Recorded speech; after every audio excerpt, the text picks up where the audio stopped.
Welcome to concept booster class.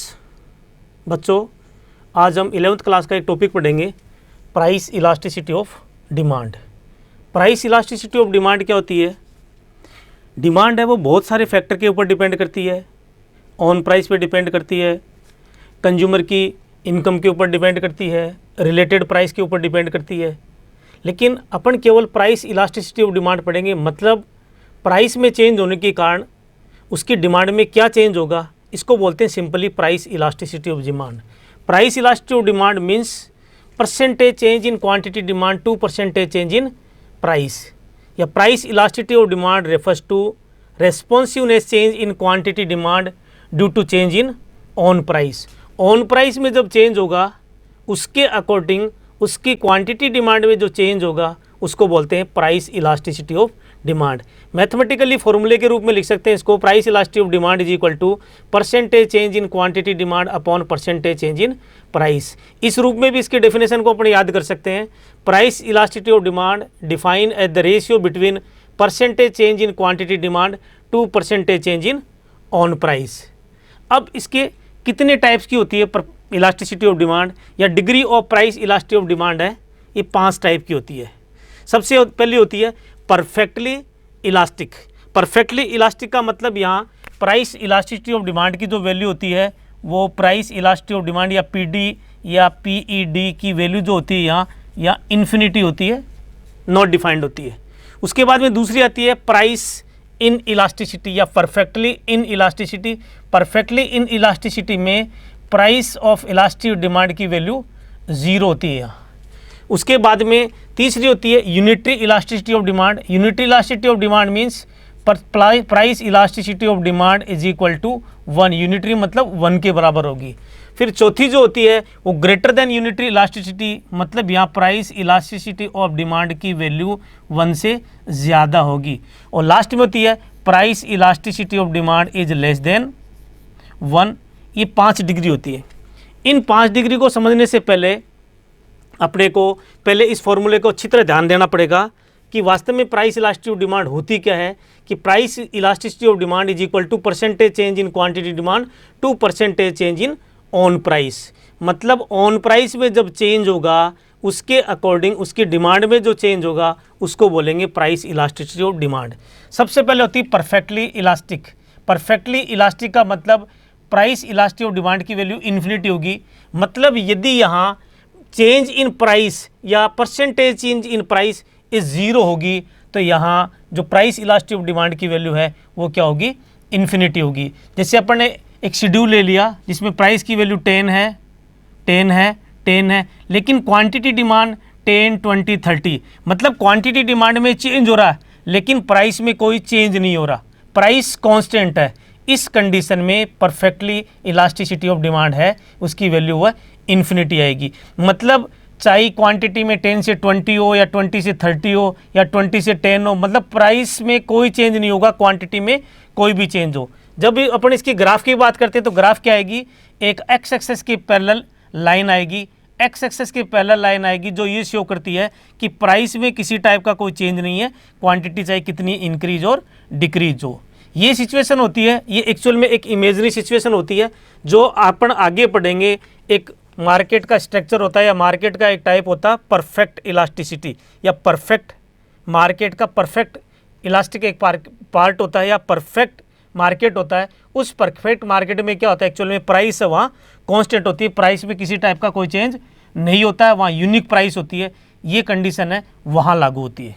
दूसरी होती है perfectly in elastic. Perfect in elastic का मतलब वहाँ प्राइस इलास्टिसिटी ऑफ डिमांड की वैल्यू है वो 0 होगी। मतलब यहाँ क्वांटिटी में जो चेंज है वो कोई चेंज नहीं होगा। There are no change in quantity.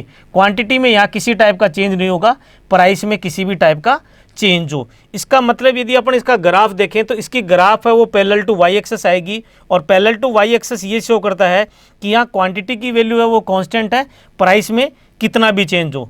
ये जो सिचुएशन आती है जहाँ असेंशियल गुड्स होती हैं जैसे life saving drugs, salt, text book etcetera, तो इनमें जो डिग्री आती है वो परफेक्ट इन इलास्टिक आती है। मतलब यहाँ पीईडी की वैल्यू 0 होती है।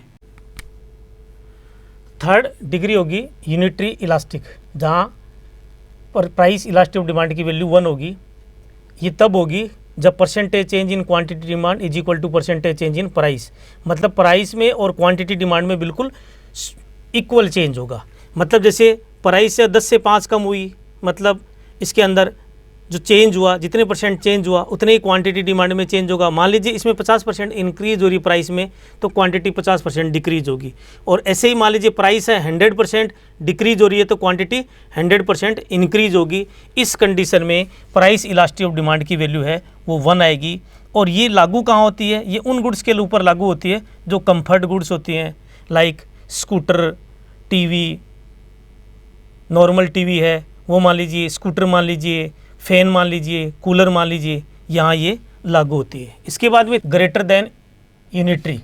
ग्रेटर देन यूनिटरी का मतलब प्राइस इलास्टिसिटी ऑफ डिमांड है वो ग्रेटर देन 1 होगी, मतलब 1 से ज़्यादा होगी। इस कंडीशन में percentage change in quantity demand है वो परसेंटेज चेंज इन प्राइस से ज़्यादा होगी। मतलब जितने परसेंटेज क्वांटिटी डिमांड में चेंज होगा वो ज़्यादा चेंज हो जाएगा प्राइस के अकॉर्डिंग। जैसे इसकी बात करें, इसमें 50% चेंज हो रहा है और क्वांटिटी में 75% चेंज हो रहा है, लेकिन जो चेंज होता है वो यूनिवर्स होता है, क्योंकि प्राइस और क्वांटिटी के बीच में कैसा रिलेशन होता है? इन्वर्स रिलेशन होता है। तो इस कंडीशन में प्राइस इलास्टिसिटी ऑफ डिमांड की वैल्यू क्या होती है? ग्रेटर देन 1 आती है। और इसका जो ग्राफ होता है वो फ्लैटर होता है, वो एक्स एक्सेस से दूर होता हुआ जाता है। तो आप इस डायग्राम में देख रहे हैं कि Q1 की वैल्यू जो चेंज हो रहा है, क्वांटिटी डिमांड में जो चेंज हो रहा है वो PP1 से ज़्यादा चेंज हो रहा है। इसमें प्राइस इलास्टिसिटी ऑफ डिमांड की वैल्यू ग्रेटर देन 1 होती है। और ये उन गुड्स के लिए लागू होती हैं जो लग्जरियस गुड्स होती हैं, जैसे plasma TV, AC, home theatre, luxury car etcetera, उनके ऊपर लागू होती है। तीसरी होती है लेस देन यूनिटरी। लास्ट जो कंडीशन, 5th कंडीशन होती है प्राइस इलास्टिसिटी ऑफ डिमांड वो लेस देन 1 होती है। यहाँ percentage change in quantity demand is less than percentage change in price होगी। मतलब यहाँ क्वांटिटी डिमांड में कम चेंज होगा, प्राइस में ज़्यादा चेंज होगा। इस कंडीशन में इलास्टिसिटी ऑफ डिमांड की वैल्यू वो लेस देन 1 होगी या लेस इलास्टिक होगी। इसका जो ग्राफ बनेगा, इसका जो कर्व बनेगा वो स्टीपर होगा, ये एक्स एक्सिस की तरफ आएगा। तो अपन देख रहे हैं इस ग्राफ में कि Q1 की वैल्यू है वो कम है PP1 से, क्योंकि यहाँ क्वांटिटी में जो चेंज है वो प्राइस के अकॉर्डिंग कम चेंज है। मतलब प्राइस में ज़्यादा चेंज है और क्वांटिटी डिमांड में कम चेंज है। ये वहाँ लागू होती है जहाँ गुड्स नेसेसरी होती है, अपने लिए आवश्यक होती है, जैसे फूड ग्रेन है, ऑयल है एक्सेट्रा। अब इनका यदि अपन कंबाइंड डायग्राम बनाएं तो कंबाइंड डायग्राम अपन कैसे बनाएंगे? देखिए, सबसे पहले अपन 2 एक्सेस बना लेंगे, OX एक्सेस और OY एक्सेस। OX एक्सेस पे अपन क्वांटिटी लेंगे और OY एक्सेस पे अपन प्राइस लेंगे। स्टार्ट में अपन ने जो दो पढ़ी थी इलास्टिसिटी ऑफ डिमांड, एक पैरेलल टू एक्स एक्सेस थी और एक पैरेलल टू वाई एक्सेस थी। ये मान लीजिए पैरेलल टू एक्स एक्सेस है, यहाँ प्राइस इलास्टिसिटी ऑफ डिमांड की वैल्यू इन्फिनिटी होगी, और ये वाई एक्सेस के पैरेलल है, यहाँ प्राइस इलास्टिसिटी ऑफ डिमांड की वैल्यू 0 होगी। अब इन दोनों के बीच में जो दोनों एक्सेस से 45 डिग्री का एंगल बनाएगी, वहाँ प्राइस इलास्टिसिटी ऑफ डिमांड की वैल्यू क्या होगी? इक्वल टू 1 होगी। अब चूंकि ग्रेटर देन 1 है वो ऊपर की तरफ आएगा, तो यहाँ अपन जो ग्राफ लेंगे ये प्राइस इलास्टिसिटी ऑफ डिमांड है वो ग्रेटर देन 1 आएगी, और इसके नीचे लेंगे क्योंकि यहाँ 1 है तो इसके नीचे लेंगे प्राइस इलास्टिसिटी ऑफ डिमांड है वो लेस देन 1 आएगी। ये इनका कंबाइंड डायग्राम है।